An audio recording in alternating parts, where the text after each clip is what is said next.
Stuff the Bus Food for Fairfax Drive is an event that is in its second year, and it is where we're collecting food for needy families around Fairfax County. A Fastran bus will come out to a location, a Shoppers or a Giant food store. They'll be able to select a bag that's already been pre-packed with items that we need.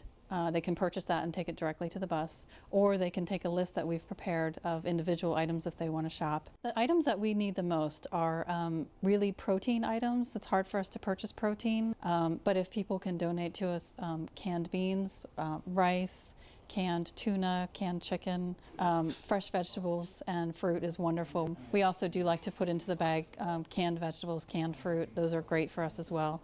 We would hope that people would think, hey, you know, there's another food drive going on. Maybe I can just pick up that can that's on sale, buy one, get one free, and take one for myself and donate one to the food pantry for the bus that's outside.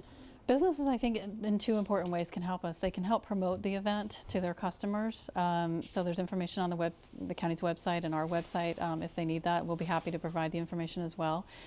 They can also run small food drives within their own organization or their business and bring that food to the Stuff the Bus event. This time of the year is really important because during the holidays there is a great outpouring of help.